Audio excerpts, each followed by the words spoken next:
جو خالق کائنات بھی ہے اور مالک شش جہات بھی۔ اللہ جل وعلا کی حمد و ثنا کے بعد رسول رحمت، شفیع معظم، نبی محتشم، حضور ختم المرتبت صلی اللہ علیہ وآلہ وسلم کے حضور ناز میں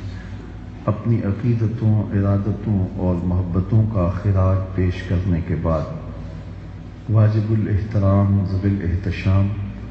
معزز و مکرم سامعین، خواتین و حضرات، السلام علیکم ورحمۃ اللہ وبرکاتہ۔ اللہ تعالیٰ نے مختلف جگہوں کو، مختلف مقامات کو فضیلت عطا کی ہے، اور وہ شرف، وہ فضیلت کسی سبب سے ہے۔ اس سبب کے پائے جانے سے اس جگہ کو عزت، وقار، تکریم اور تشریف حاصل ہوگی۔ مسجد جس قطع زمین پہ بنے وہ خیر الاماکن، بہتر جگہ بن جاتی ہے، اور جہاں بازار بنے وہ شر الاماکن، وہ بری جگہ ہوتی ہے۔ بہتر جگہیں مسجد ہیں اور بری جگہیں بازار ہیں۔ ہمیں حکم دیا گیا کہ بازار میں دیر سے جاؤ اور جلدی واپس پلٹ آؤ، اور مسجد میں جلدی جاؤ اور دیر سے پلٹو، چونکہ یہ خیر کی آماج گاہیں ہیں، مسجد بھلائی کے مراکز ہیں، اور انہی مساجد سے برکات پھوٹتی ہیں۔ تو وہ دھرتیاں، وہ جگہیں جہاں کوئی نسبت قائم ہو تو وہ عزت کے منصب پہ فائز البرام ہوتی ہے۔ شرف مکان کا نہیں ہوتا، شرف مکین کا ہوتا ہے۔ ایک ہی بھٹے سے بنی ہوئی اینٹ اگر کسی گلی میں لگا دی جائے یا کسی نالے اور نالی کی تعمیر میں لگا دی جائے، اور اسی بھٹے کی بنی ہوئی اینٹ اگر مسجد میں نصب کر دی جائے تو شاہ وقت بھی آئے گا تو جوتے اتار کے آئے گا۔ تو وہ عزت، وہ مقام اس کو نصیب ہوا اس نسبت کی وجہ سے۔ اسی طرح دنیا کے اوپر، معمورہ ہستی کے اوپر جتنے بھی آباد شہر ہیں، اللہ نے مختلف شہروں کو مختلف وجوہات سے برکتیں عطا کی ہیں، لیکن اس کائنات میں افضل ترین شہر شہر مکہ اور شہر مدینہ ہے، چونکہ ان شہروں کو نسبت ہے عالی مرتبت ذات گرامی جناب رسالت مآب صلی اللہ علیہ وسلم سے۔ مکہ المکرمہ عزتوں کی آماجگاہ ہے، وقار کی تکیہ گاہ ہے، اور مسند تکریم ہے۔ یہ ام القریٰ ہے، شہروں کی ماں ہے۔ اس شہر کو یہ عزت، یہ تکریم، یہ وقار کیوں نصیب ہوا؟ یہاں کعبۃ اللہ ہے، مقام ابراہیم ہے، چاہے زمزم ہے، صفا و مروہ ہے، مزدلفہ، منا اور عرفات ہیں، رکن یمانی ہے، رکن اسود اور رکن شامی ہے۔ یہاں حجر اسود نصب کیا گیا ہے، باب کعبہ ہے، سقف بیت اللہ ہے، میزاب رحمت ہے، مطاف ہے، حتیم ہے، مستجاب ہے، مستجار ہے، ملتزم ہے، قدم قدم پہ انوار کی برستی برکھا ہے۔ شاید اس لیے یہ شہر معزز ہے، اس لیے یہ شہر معزز ہے، اس میں کوئی شک نہیں ہے۔ یہ سارے حوالے عظمت کے ہیں، اور یہ اس شہر مکہ کی عظمت کا سبب اور ذریعہ ہیں، لیکن اس شہر کی عظمت کا سب سے بڑا حوالہ وَأَنْتَ حِلٌّ بِهَذَا الْبَلَدِ، محبوب اس شہر کی گلیاں تیرے قدموں کو چومتی رہے، اس شہر کی ہواؤں نے تیرے انفاس کی خوشبو سونگھی، اس لیے مجھے شہر کی قسم کہ شہر میں تم رہتے ہو، یہ شہر تمہارا بسیرا رہا ہے، محبوب اس شہر میں تمہارے ڈیرے ہیں، اس لیے مجھے شہر کی قسم کہ یہاں آپ رہتے ہیں۔ تو شہر مکہ کی قسم کی، اور شہر مکہ عزتوں کا بہت بڑا ظرف ہوا۔ تو شہر مدینہ شہر خوما، شہر جمال، شہر نور، شہر رحمت، مدینہ المنورہ عزتوں کی آماج کا اس لیے بنا کہ یہاں حضور نے آ کے ڈیرا لگایا، اور ان کے وجود کی برکت سے یہ شہر عزت کے اس مقام پہ پہنچا اور بلندیوں کی اس معراج کو پہنچا کہ دنیا کا کوئی شہر اس کی عظمتوں کو چھو نہیں سکتا، اس لیے کہ اس شہر کو نسبت ہے رسول کریم صلی اللہ علیہ وسلم، اس کو شہر حبیب کہا جاتا ہے، اس کو بلد الرسول کہا جاتا ہے، یہ حضور کا شہر ہے۔ اس شہر کی مٹی میں حضور علیہ الصلوۃ والسلام کے الفاظ کی خوشبو بسی ہے، اور یہاں حضور نے اپنی مستقل رہائش رکھی۔ 8 ہجری میں مکہ فتح ہو گیا، اور حضور فتح مکہ کے بعد واپس مکے پلٹ جاتے، مکہ سے ہجرت کر کے کچھ اسباب کی وجہ سے حضور وہاں سے آئے تھے، ورنہ جب حضور شہر مکہ کو چھوڑ رہے تھے تو حضور پہلے کعبۃ اللہ کے پاس آئے اور کہا، اے کعبہ تیری بڑی عظمت ہے اور میں کبھی بھی اس شہر کو نہ چھوڑتا، اگر ان لوگوں نے جو ہے وہ یہ حالات نہ پیدا کر دیے ہوتے تو شہر مکہ کو چھوڑنے کو کس کا جی چاہے؟ ام القریٰ، بستیوں کی ماں، اور اللہ کا گھر، حرم الہی، تو ایک نبی اس شہر کو چھوڑ رہا ہے تو حالات کا تقاضا تھا اور حکم الہی تھا کہ حضور کو شہر مکہ چھوڑنا پڑا، اور حضور نے فرمایا میں کبھی نہ چھوڑتا، اور آنکھیں اشک برسا رہی تھی۔ 8 سال کے بعد مکہ فتح ہو گیا تو حضور واپس پلٹ کے مکے آ جاتے کہ وہ رکاوٹیں ختم ہو گئی، بت توڑ دیے گئے، کعبۃ اللہ کی چھت پہ اذان کی آواز گونج رہی ہے، بلال حبشی صدائے دل نواز دے رہے ہیں، تو حضور واپس مکے آ جاتے، لیکن حضور مدینے والوں کا دل نہیں توڑنا چاہتا۔ اس اوکھے ویلے انہوں نے جس طرح ساتھ دیا اور جس طرح انہوں نے محبتیں دی، جب حضور بیعت عقبہ کے موقع پہ آئے نا، یہاں بیعت عقبہ کے موقع پہ جب مدینے سے کچھ لوگ آئے، اور وہ آپ پڑھتے ہیں تاریخ میں 2 بیعتیں ہوئی ہیں جو مدینہ کے لوگوں نے حضور سے کی، بیعت عقبہ اولا، بیعت عقبہ ثانیہ۔ تو جب انہوں نے حضور کو کہا کہ آپ مدینہ المنورہ آ جائیں، یہاں کے حالات سازگار نہیں ہیں، تو ہم آپ کے ہاتھ پہ بیعت کرتے ہیں اور یہ عہد بھی کرتے ہیں کہ ہم وہاں آپ کے لیے لڑیں گے اور آپ کی حفاظت کریں گے، اور جو ہے وہ آپ کو وہاں مشکلات نہیں ہوں گی جو یہاں ہیں، آپ کے معاون ہوں گے، مددگار ہوں گے۔ تو حضور علیہ الصلوۃ والسلام سے جب یہ لوگ بیعت کرنے لگے تو حضرت برا بن معرور رضی اللہ تعالی عنہ وہ کہنے لگے کہ لوگوں رک جاؤ، یہ بیعت کرنا آسان نہیں ہے، ان کے ہاتھ میں تم جو بیعت کر رہے ہو تو اس کا مطلب یہ ہے پوری دنیا سے ٹکر لے رہے ہو،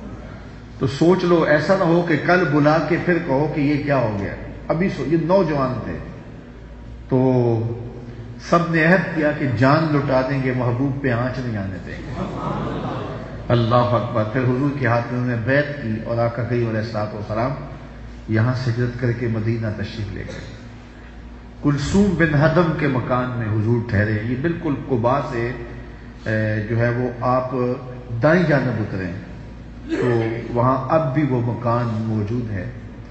اس حالت میں تو نہیں ہے لیکن شکستہ سی اس کی حالت ہے، شاید بعد میں دوبارہ اس کو تعمیر کیا گیا تھا۔ تو اس جگہ پہ وہ کھنڈر سا بنا ہوا ہے کیونکہ وہاں اس کا خیال نہیں رکھا گیا، لیکن یہ کلثوم بن حدم کا مکان تھا جہاں حضور علیہ السلام نے قیام کیا، اور کھجوروں کے جھنڈ ہے، اور اسی باغ کے ذرا آگے چل کے بیر عزق ہے جہاں حضور علیہ السلام نے پانی پیا تھا۔ جو لوگ عمرے کی سعادت یا حج کے لیے جاتے ہیں تو وہ ضرور اس کی زیارت کریں۔ تو حضور علیہ السلام یہاں رکے، حضور یہاں ٹھہرے، اور آپ جانتے ہیں کہ جس طرح وہ استقبال کرنے آئے اور جس طرح انہوں نے حضور کو محبت پیش کی، اور جس طرح طلع البدر علینا کی صدائیں تھیں، اور جس طرح پیار تھا ان کا اور امٹتے جذبات تھے، لیکن برا بن معرور نظر نہ آئے۔ تو حضور علیہ السلام کی آنکھیں ڈھونڈ رہی تھی اس نوجوان کو جس نے کہا تھا کہ اگر بیعت کرنی ہے تو پھر سوچ سمجھ کے کرو، پھر جانیں بھی وارنی پڑی تو گریز نہیں کرنا۔ تو جس محبت سے اس نے پھر دعوت دی تھی، پھر لوگوں کو امادہ کیا تھا عہد وفا کرنے پہ، تو آج میرے حضور کی آنکھیں ڈھونڈ رہی ہیں کہ آج برا بن معمور دکھائی نہیں پڑا۔ سارے لوگ استقبال کرنے آ رہے ہیں، حضور کلثوم بن ہدم کے مکان میں ٹھہرے لوگ ملنے آ رہے ہیں، لیکن حضرت برا نظر نہیں آئے۔ خیر وقت گزر گیا، شام کے اندھیرے گہرے ہو گئے اور لوگ اپنے اپنے گھروں کو اجازت پا کے واپس پلٹ گئے۔ آقا کریم سے کہا گیا کہ حضور ہم جو ہے وہ آپ کے آرام کا خیال کرتے ہوئے، دل تو نہیں چاہ رہا لیکن ہم آپ سے جدا ہو رہے ہیں، آپ سفر سے آئے ہیں تو آپ یہاں آرام کریں۔ تو آقا کریم علیہ السلام وہاں آرام کرنے کے لیے چلے گئے، لیکن حضور کو نیند نہ آئی۔ آقا کریم مکان سے نیچے اترے اور میری آنکھیں وہ کھجور کا درخت ڈھونڈتی تھیں۔ ایک کھجور کے درخت کے نیچے حضور آ کے کھڑے ہو گئے۔ دور سے ایک شخص گھوڑے پر سوار آ رہا تھا، اس نے نقاب کیا ہوا تھا۔ تو حضور نے کہا ہو نہ ہو یہ برا بن معمور کیوں نہ ہو، اور جب وہ قریب آیا تو اس نے نقاب الٹا تو وہ حضرت برا بن معمور ہی تھے۔ تو برا بن معمور نیچے اترے اور حضور سے لپٹ گئے اور آنکھوں سے آنسو ہیں۔ تو حضور نے فرمایا کہ برا میں صبح سے آپ کا انتظار کر رہا ہوں، لوگ مجھے ملنے آتے تھے لیکن میں دیکھتا تھا آپ نہیں ہیں۔ عرض کی یا رسول اللہ میں نے سارا دن تڑپ کے گزارا ہے، لیکن میں اس لیے نہیں سکا کہ جاہلیت کے زمانے میں اس قبیلے کا ایک شخص میرے سے قتل ہو گیا تھا، اور اس وجہ سے اس علاقے میں مجھے آنے پر پابندی عائد کر دی گئی، لیکن اب جب اندھیرا گہرا ہو گیا تو مجھ سے گوارا نہ ہو سکا، تو میں نے نقاب ڈالا اور ادھر آ نکلا کہ چلو حضور کو نہیں دیکھوں گا، جس مکان میں حضور ٹھہرے ہوں گے اس مکان کو ہی دیکھ آتا ہوں۔ لیکن نبی اتنا لجپال ہے، برا بن معرور کے انتظار میں پہلے کھڑے ہوئے ہیں۔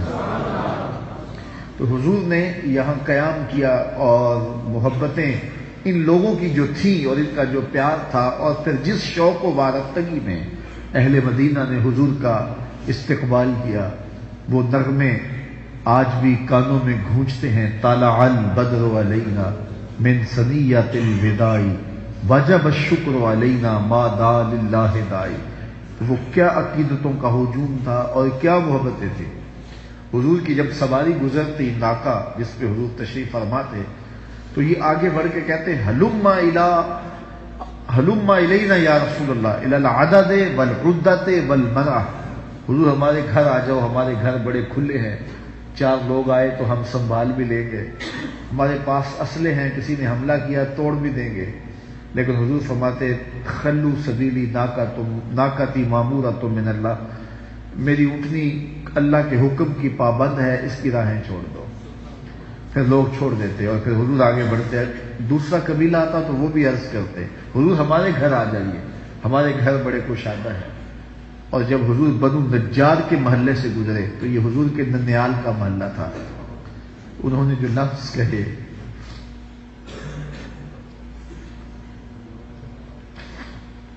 کتنی اپنائیت ہے ان لفظوں میں اور کیا پیار چھلکتا ہے ان لفظوں میں۔ ذرا آپ بھی ان لفظوں کی لذت لیجئے۔ سبل الہدا والرشاد کے اندر امام صالحی نے اللہ ان کی قبر پہ رحمت نازل کرے، انہوں نے وہ لفظ نقل کیے کہ جو حضور کے ننیال کے لوگوں نے حضور کی خدمت میں عرض کیے ہلم الی اخوالک یا رسول اللہ الی العدد والعدۃ والمنع، کہنے لگے حضور ادھر تو آ جاؤ، یہ تو آپ کے ماموں کے گھر ہیں، یہ تو آپ کے ننیال کا محلہ ہے۔ لیکن حضور نے اونٹنی کی مہار اس کی گردن پہ ڈال دی اور کہا خلو سبیلی، میری راہیں چھوڑ دو، ناقتی معمورۃ من اللہ، میری اونٹنی اللہ کے حکم کی پابند ہے۔ پھر کیا ہوا؟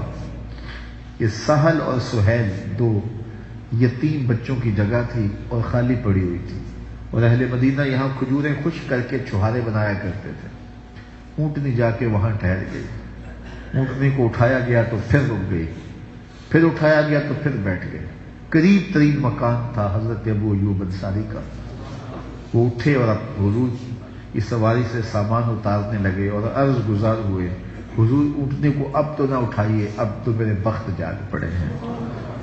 تو خوش قسمت وہ لوگ جنہوں نے حضور علیہ السلام کے میزبان ہونے کا شرف پایا، اور پھر ان کے گھر میں حضور علیہ السلام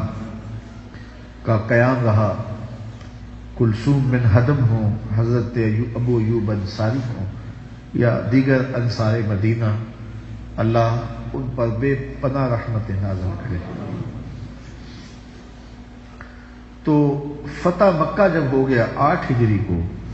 تو حضور واپس تشریف لے جاتے مکہ المکرمہ میں۔ میاں جس وجہ سے میں آیا تھا وہ وجہ ہٹ گئی ہے، اب مکہ فتح ہو گیا ہے، تو میں واپس چاہتا ہوں، لیکن نہیں، حضور علیہ السلام رک گئے، اور آقا کریم علیہ السلام نے ہمیشہ اس شہر کے ساتھ وفا کا جو ربط و رشتہ تھا وہ نبھایا، حتیٰ کہ حضور کی تربت نور اور حضور کی قبر انور بھی اس شہر منور میں بنی، اور قیامت تک کے لیے حضور نے آنے والوں کو یہ سبق وفا کا اور محبتوں کا دیا کہ جس مٹی سے وفا کرتے ہیں پھر وفا کا حق ادا کرتے ہیں۔ تو یہ شہر اب عزتوں کا وہ ظرف قرار پایا، اور وہ مقام رفیع بنا کہ علماء فرماتے ہیں کہ کائنات میں سب سے افضل کوئی شہر ہے تو وہ شہر مدینہ ہے۔ علماء کے مابین اس بات میں اختلاف پیدا ہے کہ مکہ المکرمہ افضل ہے یا مدینہ النبی افضل ہے۔ یہ ایک علمی اختلاف ہے، بعض نے کہا کہ مکہ افضل، بعض نے کہا مدینہ افضل، دونوں جانب سے دلائل موجود ہیں، لیکن شیخ عبدالحق محدث دہلوی فرماتے ہیں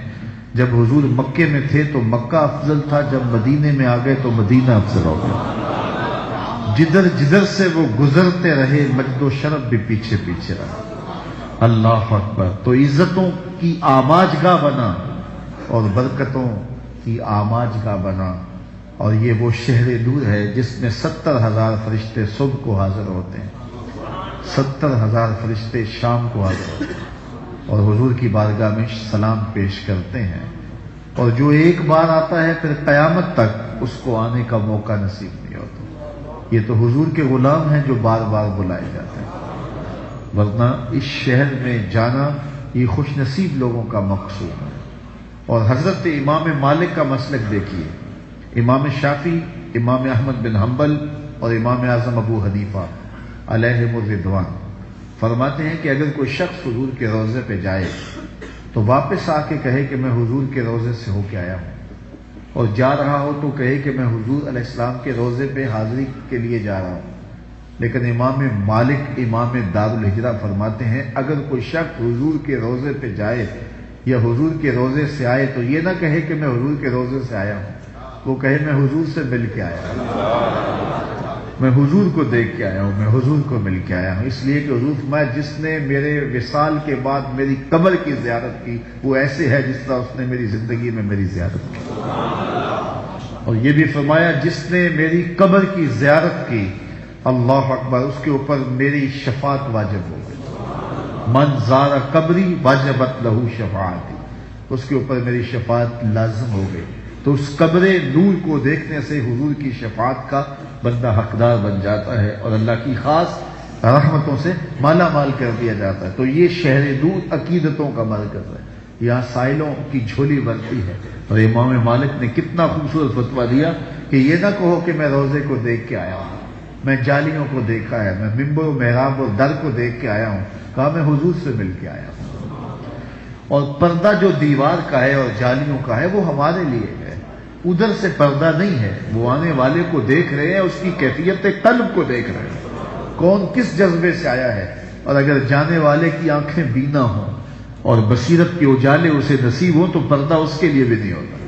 پردے ہٹا دیے جاتے ہیں، اور جانے والے کو بارگاہ ناس کے اندر جو ہے وہ پیش کر دیا جاتا ہے۔ حضرت امام رفاعی علیہ رحمہ 555 ہجری میں حضور کے روضے پہ حاضر ہوتے ہیں۔ تمام مکاتب فکر کے لوگوں نے اپنی کتابوں میں یہ لکھا ہے واقعہ، حضور کے روضے پہ حاضر ہوتے ہیں، اور پھر کیا ہوا کہ عرض گزار ہوئے، یا رسول اللہ ساری زندگی میں آپ کی بارگاہ میں سلام پیش کرتا تھا اپنے علاقے سے، اور وہ سلام آپ کی بارگاہ میں پہنچتا تھا اور آپ کا جواب مجھے پہنچتا تھا۔ آج میں خود چل کے آیا ہوں، جواب بھی مجھے خود ارشاد کیجیے۔ چونکہ حضور کی نسل تھے، حضور کی اولاد تھے، تو وہاں حضور کی خدمت کے اندر کھڑے ہو گئے۔ اللہ اکبر۔ وہ میاں صاحب فرماتے ہیں جی میں اڑیاں کرے ایانا، تو وہ کھڑے ہو گئے اور حضور کی بارگاہ میں ضد کی کہ حضور میں تو ایسے ہی جواب نہیں لینا، اور پھر وہاں رک کر کے حضور کی بارگاہ میں سلام پیش کرنے لگے۔ 70,000 لوگ اس وقت مسجد نبوی میں موجود تھے، سب نے دیکھا کہ حضور کے روضے سے ہاتھ باہر آیا، اور حضرت امام رفاعی نے حضور کے ہاتھ کو بوسہ دیا۔ حضرت غوث اعظم الشیخ عبد القادر جیلانی علیہ رحمہ فرماتے ہیں اتفاق سے اس دن مسجد نبوی میں میں بھی موجود تھا، اور کہا امام رفاعی کے لیے جو حضور کا دست انور روضہ انور سے باہر آیا، قبر انور سے باہر آیا، اس کی زیارت میں نے بھی کی۔ اللہ اکبر۔ تو حضور علیہ السلام کی بارگاہ میں حاضری کی عقیدتوں کے رنگ ہیں، اور جب زائر وہاں جاتا ہے تو یقیناً اللہ اکبر وہ بہت سارے سوالات، بہت سارے دکھڑے، بہت ساری کہانیاں لے کے جاتا ہے کہ حضور کی بارگاہ میں یہ بھی عرض کروں گا، یہ بھی عرض کروں گا، یہ بھی عرض کروں گا، لیکن جب اس بارگاہ میں حاضری کا شرف ملتا ہے تو سارے سوال بھول جاتے ہیں، کوئی سوال ہی یاد نہیں رہتا۔ دکھ درد کے ماروں کو غم یاد نہیں رہتے، جب سامنے آنکھوں کے غم خار نظر آئے۔ جو ہی باب السلام سے داخلہ نصیب ہوتا ہے تو وہ جو گٹھڑی باندھ کے سوالوں کی، التجاؤں اور تمناؤں کی اور دکھڑوں اور سوالوں کی لے کے زائر وہاں سے داخل ہوتا ہے تو اس کی گرہیں ڈھیلی ہونی شروع ہو جاتی ہیں، اور اس خاص مواجہ نور کے آنے سے پہلے پہلے سارے سوال تتلیوں کی طرح اڑ جاتے ہیں، اور جب بندہ مواجہ نور کے سامنے ہوتا ہے تو پھر آنکھیں تو کھلی ہوتی ہیں لیکن منظر اور کچھ سامنے ہوتے ہیں، اور دل تیزی سے دھڑک رہا ہوتا ہے، اور ہونٹ خود بخود درود پڑھ رہے ہوتے ہیں،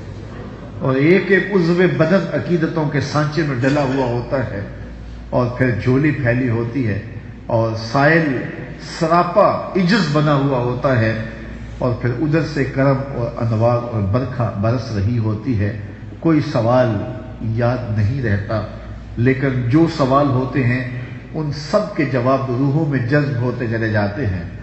سید سلیم گیلانی اللہ ان کی قبر پہ کروڑوں رحمتوں کا نزول کرے، جب حضور کی بارگاہ میں حاضر ہوتے ہیں تو ایک اچھے شاعر بھی تھے، تو جو کیفیت ان کی ہوتی ہے ذرا اس کو ملاحظہ کیجیے۔ آقا سلام حلقہ بگوشاں قبول ہو، شاہ عجز و نیاز گدایاں قبول ہو۔ ذرا دیکھیے، شاہ عجز و نیاز گدایاں قبول ہو، آقا سلام حلقہ بگوشاں قبول ہو۔ لفظ ساتھ چھوڑ گئے گنگ ہو گئے، لفظ ساتھ چھوڑ گئے گنگ ہو گئے، بے ربطیے نوائے پریشاں قبول ہو، بے ربطیے نوائے پریشاں قبول ہو۔ ساری دعائیں سیل تجلی میں بہہ گئیں۔ وہ جو سوالات لے کے ظاہر پہنچتا ہے، ساری دعائیں سیل تجلی میں بہہ گئیں، ایک اشک لرزاں ہے سر مژگاں قبول ہو، ایک اشک لرزاں ہے سر مژگاں قبول ہو۔ پھر زائر کو جب اس دہلیز سے، اس چوکھٹ سے خیرات ملتی ہے تو ذرا یہ ملاحظہ کیجئے کہ کس کیفیت کے اندر اس کو بیان کرتے ہیں کہ اتنا کرم تو مجھ سے سمیٹا نہ جائے گا، اتنا کرم تو مجھ سے سمیٹا نہ جائے گا، انفعال تنگی داماں قبول ہو، انفعال تنگی داماں قبول ہو۔ اور ایک زائر اپنی کیفیت کو یوں بھی بیان کرتا ہے، میں تو جھولی ہوں کاسا ہوں کشکول ہوں، میں تو جھولی ہوں کاسا ہوں کشکول ہوں، اور رحمت کا دریا حضور آپ ہیں۔ تو وہ رحمت کا دریا ہیں، اور زائر وہاں کاسا بن کے، کشکول بن کے، جھولی بن کے پھیلا ہوا ہوتا ہے۔ پھر انوار کی برکھا اس کو سیراب کر دیتی ہے، اور اس در پہ جانے والے کو کوئی کمی نصیب، کوئی کمی باقی نہیں رہتی۔ جب محبوب مل گئے تو پھر کیا باقی رہ گیا؟ تو ہر دولت اس کی جھولی میں ڈھیل دی جاتی ہے۔ سعادت مند لوگ ہیں جنہیں اس چوکھٹ کی حاضری نصیب ہوتی ہے۔ باادب حاضری یہ زندگی کی معراج ہے اور یہ سعادت مندوں کا نصیب ہے، اور اس اذعان اور اس یقین کے ساتھ کہ وہ مجھے نوازتے ہیں اور میں ان کی چوکھٹ پہ حاضر ہوتا ہوں، تو میں ان سے ملنے جا رہا ہوں اور ان کی عقیدتوں اور ان کی محبتوں کے پیرائے میں جب زائر وہاں حاضر ہوتا ہے تو جب واپس پلٹتا ہے تو پھر کیفیات کا ایک جہاں اس کے سینے میں آباد ہوتا ہے۔ وہ کیا کسی نے کہا تھا کہ یہ کتنی عجیب بات ہے کہ اتنے بڑے ہجوم میں، یہ کتنی عجیب بات ہے کہ اتنے بڑے ہجوم میں وہ دیر تک سنتے رہے بس میری ہی داستان۔ یہ ہر زائر کی کیفیت ہوتی ہے، وہ سمجھتا ہے کہ میرے ہی دکھڑے سنے جا رہے ہیں، وہ دیر تک سنتے رہے بس میری ہی داستان۔ تو وہ داستان درد، وہ کیفیات کا ایک جہان وہاں آباد ہو جاتا ہے، اور زائر اپنے سارے دکھڑے نہ کہنے کے باوجود وہاں حضور کی بارگاہ میں پیش کرتا ہے، تو اس کا مداوع اور دکھوں کا درد بھی جو ہے درما بھی نصیب ہو جاتا ہے، اور پھر جب واپس پلٹتا ہے تو وہ اپنے آپ کو کتنا ہلکا پھلکا محسوس کرتا ہے، اور کتنا بوجھ جو لے کر کے وہاں پہنچتا ہے وہ اس کے وجود سے اتر چکا ہوتا ہے۔ اللہ مجھے آپ کو بار بار اپنے اور اپنے محبوب کے در کی باادب حاضری نصیب فرمائے، اور اس شہر دور بار بار جانا نصیب ہو۔ زائر جب واپس پلٹتا ہے تو اس کو یہ تسلی سہارا دیتی ہے کہ میں پھر بھی پلٹ کے آؤں گا، ورنہ اس در سے پلٹنا اتنا آسان نہیں ہوتا۔